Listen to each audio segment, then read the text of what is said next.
Welcome to our channel physics Vidyarthi. आज हम लोग शुरू करेंगे इंटीग्रेशन। ठीक है। प्रीवियस वीडियो में थोड़ा सा कैलकुलेशन मिस्टेक था, उससे आंसर में कुछ चेंजिंग नहीं आने वाला है। आप इसको देख लीजिएगा। ठीक है।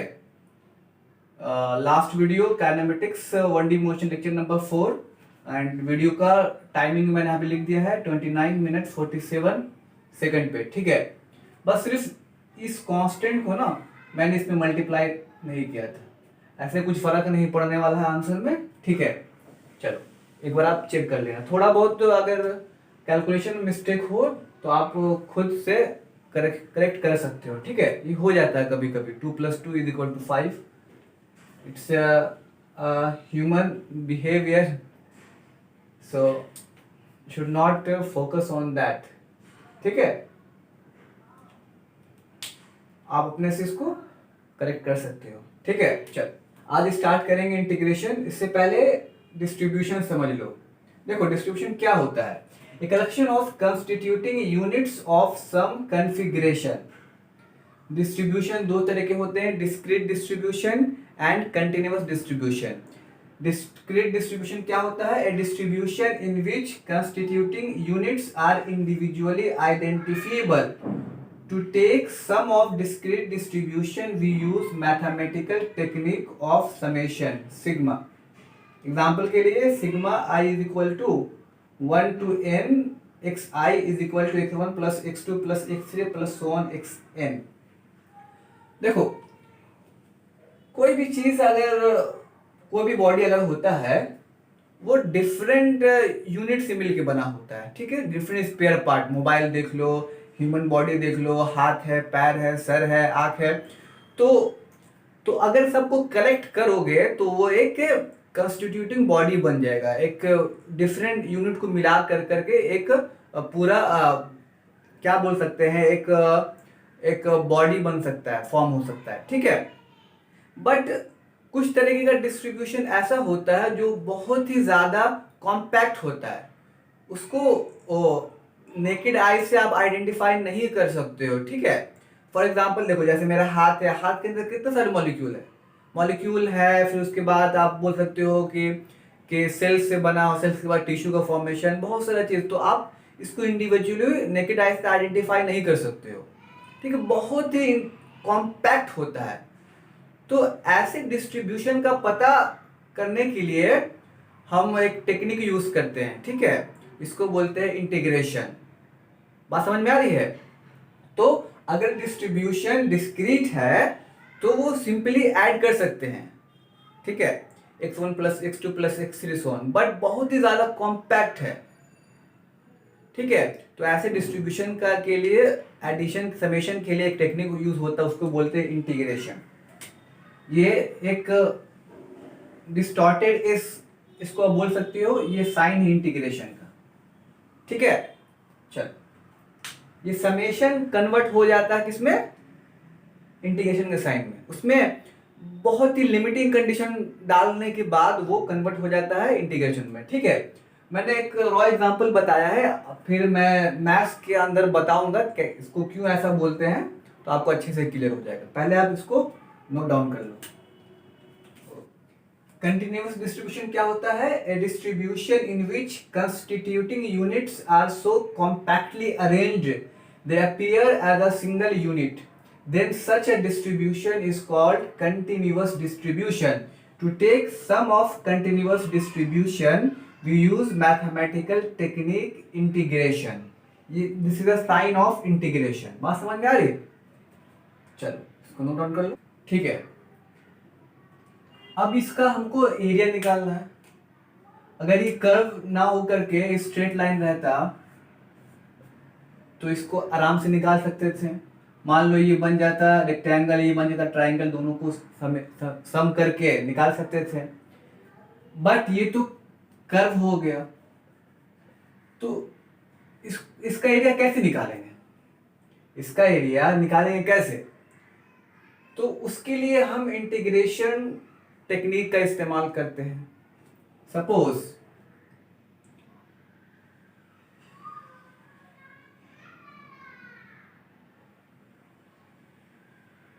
अगर इसको हम छोटे छोटे स्ट्रिप में डिवाइड कर दें, उसके बाद सबको जोड़ दें, तो इसका एरिया निकालना पॉसिबल है। देखो, बट इसमें एक दिक्कत ये आएगा, जब मैं इसको रेक्टेंगुलर स्ट्रिप में बांटूंगा तो ये थोड़ा सा ट्रायंगुलर पोर्शन इसमें छूट जाएगा। ठीक है, जब ये छूट जाएगा तो क्या करना है इसको, तो इसको इतना ही कॉम्पैक्ट मानना है कि ये जो लाइन है और ये लाइन है वो इंडिविजुअली आइडेंटिफिएबल नहीं हो सके। लगभग लगभग दोनों एक दूसरे के ऊपर ओवरलैप करते हो, लेकिन ओवरलैप ना हो, टेंड्स टू जीरो। ठीक है, मान लो ये डेल्टा एक्स स्ट्रिप है। ठीक है, इसको इतना छोटा बना देना है, इतना छोटा बना देना है, तो ये करीब करीब क्या हो जाए, करीब करीब ये दोनों लाइन एक लाइन हो जाए। यहाँ आप लोगों को दिखाने के लिए बड़ा बनाया है। ये छोटा अगर हो जाएगा तो इस हिसाब से इसका जो ट्रायंगुलर जो पोर्शन जो दिख रहा है वो भी छोटा हो जाएगा। ठीक है, अब देखो ये स्ट्रिप है, रेक्टेंगुलर स्ट्रिप है, मान लो बहुत ही छोटा है, बहुत ही छोटा है। मतलब क्या है कि ये लाइन और ये लाइन एक दूसरे को ओवरलैप कर रहा है, तो ये जो ट्रायंगुलर पोर्शन है लगभग टेंड्स टू जीरो है। ठीक है, इसका एरिया क्या होगा, ये मान लो y1 है, ये क्या है डेल्टा x है, एरिया क्या होगा a1 y1 into delta x। ठीक है, तो इसी तरीके से मान लो इसको और स्मॉल स्मॉल पोर्शन में हम डिवाइड कर दे रेक्टेंगुलर स्ट्रिप में, और इसका थिकनेस मैंने डेल्टा x ही माना, हर का एवरी वन का थिकनेस डेल्टा x ही मैंने अज्यूम किया हुआ। ठीक है, एवरी इंडिविजुअल का थिकनेस सेम है, सब डेल्टा एक्स है। चलो, अब मान लो यहां पर एरिया निकालना है, क्या हो जाएगा, स्ट्रिप का एरिया निकालो। मान लो ये स्ट्रिप का मैंने एरिया निकालना चाह रहा हूं, तो x1 पर y का वैल्यू क्या हो जाएगा, y of f of x1। ठीक है, देखो तो फंक्शन के फॉर्म में कैसे लिखेंगे, एरिया कैसे निकलेगा, लंबाई इंटू चौड़ाई, f of x1 into delta x। ठीक है, फिर जैसे हम आगे बढ़े यहां तक पहुंचे तो क्या होगा, plus f of x1 plus delta x into delta x। ये जो मैंने थिकनेस लिया है ये देखने में अलग अलग है, लेकिन एक्चुअल में क्या है, ये इससे ओवरलैप कर रहा है। ठीक है, इसको बहुत ही छोटा छोटे स्ट्रिप में मैंने बांटा है कि ये पोजीशन अलग अलग नहीं है, ये एक ही है। मतलब x1 पर y का वैल्यू क्या है, y of f of x। ठीक है, हम लोग तो पढ़ चुके हैं। अब जैसे इससे आगे बढ़े, ठीक है, तो ये डेल्टा x आगे मूव किया। ठीक है, तो इस पोजीशन पे निकालेंगे तो क्या हो जाएगा, y का वैल्यू क्या हो जाएगा, x पे डिपेंडेंट है तो क्या है, x1 कितना आगे मूव किया, डेल्टा x। बस समझ में आ रहा है। फिर आगे का स्ट्रिप ऐड करेंगे तो क्या हो जाएगा, y3 क्या हो जाएगा, x1 प्लस 2 डेल्टा x। बात समझ में आ रही है ना। देखो फिर ध्यान दो, ये मैं हर एक इंडिविजुअल का इक्वल स्ट्रिप में, मैं इस कर्व को इक्वल स्ट्रिप में मैंने डिवाइड कर दिया। ये सब का थिकनेस क्या, डेल्टा x है। ठीक है, तो अगर x1 पोजीशन में मैं चेक कर रहा हूं कि स्ट्रिप का एरिया क्या होगा, बात समझ में आ रही है, तो क्या हो जाएगा, y is equal to f of x1 into delta x। ठीक है, फिर मैं जस्ट आगे बढ़ा, तो आगे बढ़ूंगा तो x का पोजीशन क्या हो जाएगा, x1 प्लस डेल्टा x। तो x1 plus delta x, y का वैल्यू क्या हो जाएगा, y of f of x1 plus delta x। फिर आगे बढ़ूंगा, फिर x डेल्टा x ऐड हो जाएगा, फिर क्या होगा x का position x1 plus delta x plus delta x, 2 delta x हो जाएगा। तो y का क्या पोजीशन, y का क्या होगा position, y is equal to f of x1 plus 2 delta x into thickness क्या है डेल्टा x। चलो इधर देखो, x1 plus 2 delta x into delta x plus f of x1 plus 3 delta x into delta x plus so on, plus f of x1 plus n minus 1 delta x into delta x। बात समझ में आ रही है यहां पे कैसे हुआ, देखो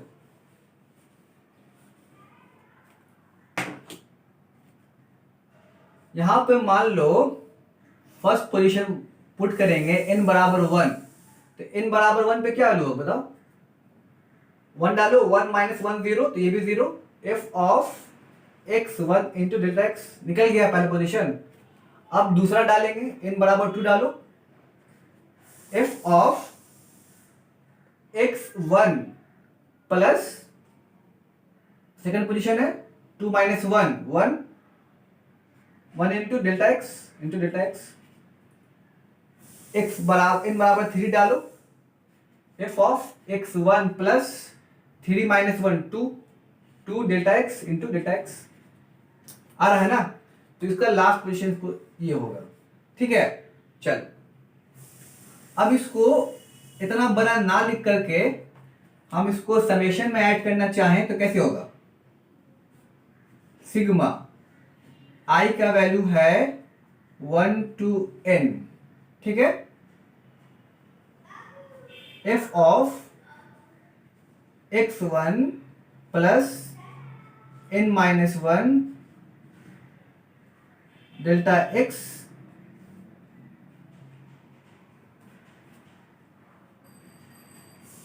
n minus 1 delta x into delta x। बात समझ में आ रही है। इंटायर एरिया हम निकालेंगे तो इसको समेशन फॉर्म में लिख सकते हैं ना, sigma i is equal to 1 to n f of x1 plus n minus 1 delta x into delta x, ठीक। लेकिन मैंने तो आपको कहा था ना कि बहुत ही कॉम्पैक्ट है, ये आप लोगों को दिखाने के लिए सिर्फ मैंने बना लिया है, लेकिन ये ऐसा है ना कि अलग होते हुए भी अलग नहीं है, ये एक दूसरे को समझो कि ओवरलैप किया हुआ है। तो जितना इसके क्लोज लाओगे तो ये ट्राइंगल छोटा होता चला जाएगा, ठीक है। तो इतना छोटा कर दोगे ना तो ये लगभग ये नेग्लिजिबल हो जाएगा, और ये डेल्टा एक्स क्या हो जाएगा, टेंस टू 0। बात समझ में आ रही ना, डेल्टा एक्स को टेंस टू 0 डाल देंगे, लिमिट डाल देंगे, तो ये कन्वर्ट होके आ जाएगा इंटीग्रेशन में, क्योंकि ये कंटिन्यूअस डिस्ट्रीब्यूशन हो गया। अभी ये अलग अलग है, अलग अलग मान के चल रहे हैं, तो ये क्या है, ये डिस्क्रीट डिस्ट्रीब्यूशन है, इसका हर एक इंडिविजुअल स्ट्रिप आइडेंटिफिएबल है। बट ये इसको अगर से कॉम्पैक्ट कर दें, बहुत ही नेग्लिजिबल थिकनेस मान के अगर करेंगे इसको सॉल्व, तो ये इसको सॉल्व करने का एक तरीका होता है, वो होता है इंटीग्रेशन। देखो अभी क्या बदल जाएगा, देखो अभी ये हो जाएगा a is equal to limit, अगर इसमें पुट कर देंगे delta x tends to 0, sigma i is equal to 1 to n f of x1 plus n minus 1 delta x into delta x, ठीक है। तो ये कन्वर्ट होके क्या हो जाएगा, सिग्मा ले लेगा, फॉर्म ले लेगा, और ये पूरे को लिख सकते हैं f ऑफ समथिंग, तो ये y हो जाएगा। देखो सिंपल हो जाएगा ये y, डेल्टा एक्स को स्मॉल कर दिया है ना, डेल्टा एक्स किस में कन्वर्ट हो जाएगा, डीएक्स में। एक स्टेप और लिख लो, f of x into d x.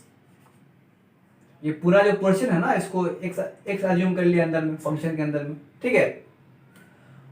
ये हो गया कन्वर्ट होके, ये इंटीग्रेशन का फॉर्म ले लिया। अगर मैं इसमें लिमिट पुट कर दूं, कहां से कहां तक ले रहे हैं, तो इसको बोलेंगे डिफिनिट इंटीग्रेशन। अगर लिमिट नहीं पुट करेंगे तो ये होगा इनडेफिनिट इंटीग्रेशन, उसमें एक टर्म कांस्टेंट ऐड हो जाएगा साथ में।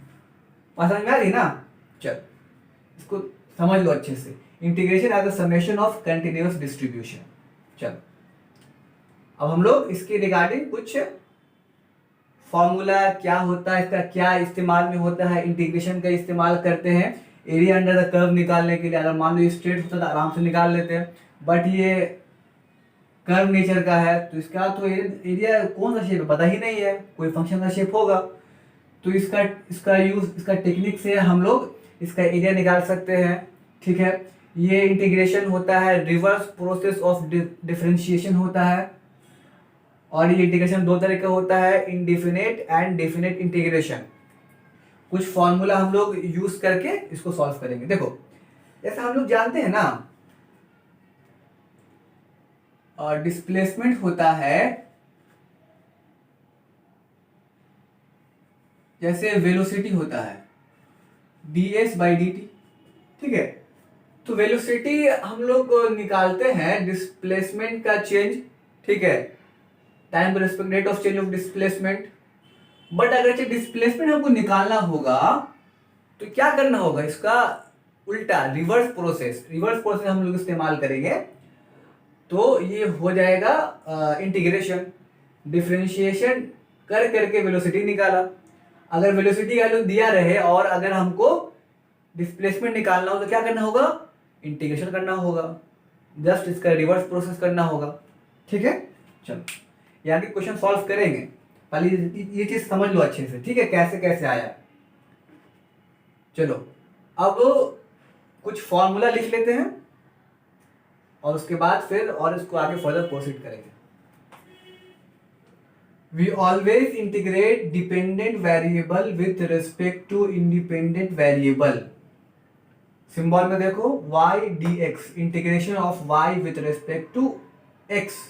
It is a reverse process of differentiation. We use integration with proper limit to find area under the curve of any shape. ठीक है, तो ये जब प्रॉपर लिमिट यूज कर लेंगे तो ये सिंपल ये बन जाएगा डेफिनिट इंटीग्रेशन। अगर लिमिट नहीं यूज करेंगे तो ये कहलाएगा इनडेफिनिट इंटीग्रेशन। इनडेफिनिट इंटीग्रेशन में एक टर्म आता है कांस्टेंट, ठीक है।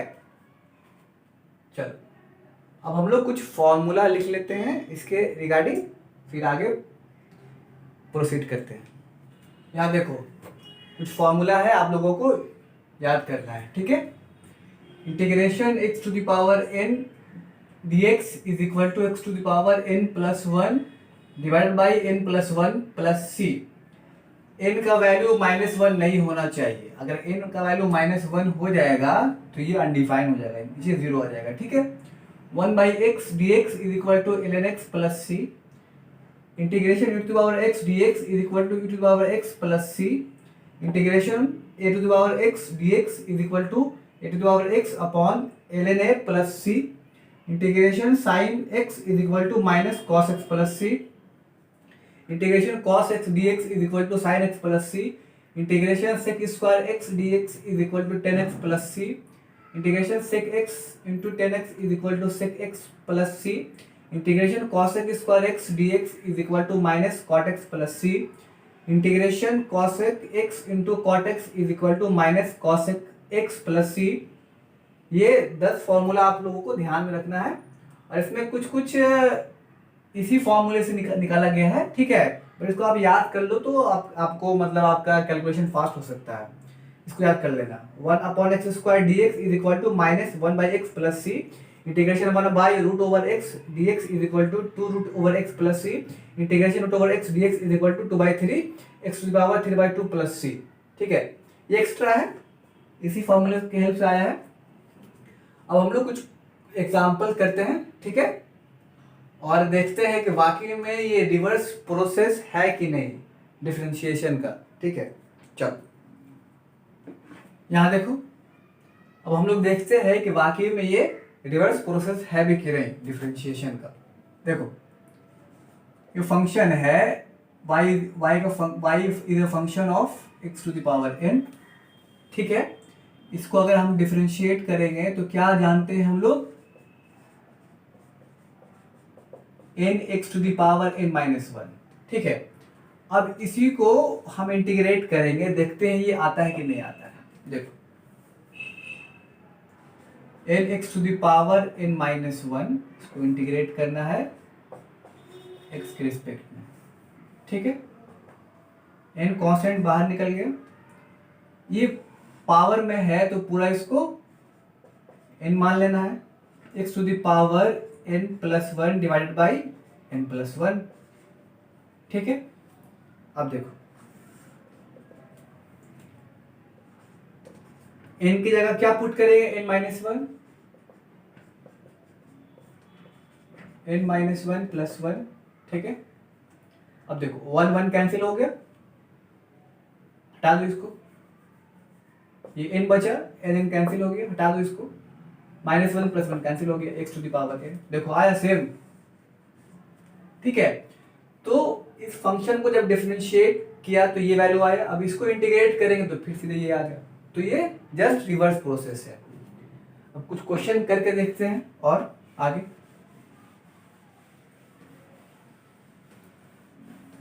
देखो साइन एक्स देख लो, y फंक्शन है साइन एक्स का, इसको डिफरेंशिएट करो, क्या दिया, कॉस एक्स दिया। ठीक है, और फिर कॉस एक्स को इंटीग्रेट करो, क्या देगा, कॉस एक्स को इंटीग्रेट करो तो क्या देगा, साइन एक्स दे देगा। देखो आ गया। ठीक है, इसी तरीके से आप वेरीफाई कर सकते हो। अब देखो कुछ क्वेश्चन के थ्रू समझते हैं। मान लो y is equal to 3x square plus 4। ठीक है, इसको हम लोग डिफरेंशिएट करेंगे, क्या आएगा,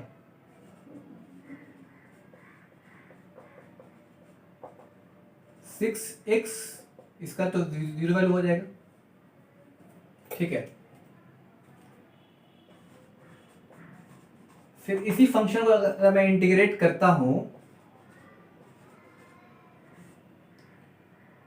तो क्या आएगा, सिक्स पावर वन है n plus one by n plus one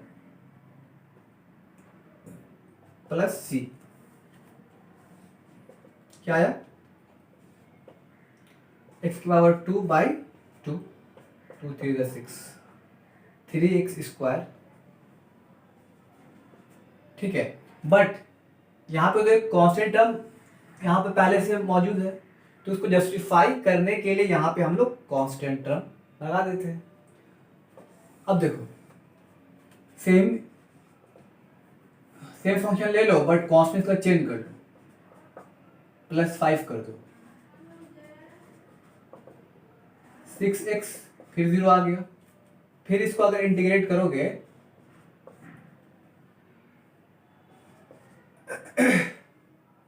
वो आ जाएगा,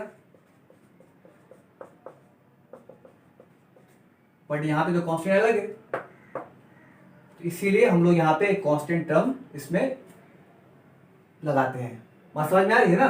चल इससे आप क्या समझे, ध्यान दीजिए, इसको इधर इधर लेके जाओ, 6x dx, इधर बचा क्या, dy, दोनों तरफ इंटीग्रेट कर दोगे तो क्या हो जाएगा, 6x square by two plus C is equal to, ये पूरा dy को स्मॉल dy को जोड़ करके क्या हो जाएगा, y आ जाएगा, 2 3 6, 3x square plus C is equal to y। बात समझ में आ रहा है ना, देखो ना y आ गया यहां से। ठीक है, एक बार फिर बता देते हैं, याद देखो, इसको क्रॉस मल्टीप्लाई करो, ये इधर है dy, इधर क्या है 6x dx, दोनों तरफ इंटीग्रेट करो। जब इंटीग्रेट का मतलब क्या हुआ, जोड़ना, dy dy dy dy dy तक जोड़ जोड़ के क्या बन जाएगा, y बन जाएगा। सॉल्व कर लो, 6n+1 2 by n+1 2 plus c, y is equal to 3x² plus c। देखो आ गया, c इज अ कांस्टेंट। अगर यहाँ पे डिफिनिट इंटीग्रेशन रहता, लिमिट रहता, तो ये एब्सोल्यूट वैल्यू दे देता, वहां पे c लिखने की जरूरत नहीं पड़ता। ठीक है, तो ये चीज आप लोगों को ध्यान में रखना है। ठीक है, चल ये दो पॉइंट को भी ध्यान में रखना है। dy/dx of integration f of x is equal to f of x, ये आपस में कैंसिल आउट हो जाएगा। ठीक है, and d of f of x का इंटीग्रेशन क्या दे देगा, f of x दे देगा, इसको ही हम लोग y बोलते हैं। तो क्या क्या मालूम चला, mathematically it is found that it is the reverse और inverse process of differentiation. Reverse भी बोल सकते हैं, इनवर्स भी बोल सकते हैं। ठीक है, देखो ना, ये कट जाएगा आपस में, मन में कट जाएगा, ये सिर्फ ये दे देगा। इसका उल्टा है तब ना, 5 और 1/5 मल्टीप्लाई करो, खत्म हो गया, वही समझ लो। ठीक है, चलो।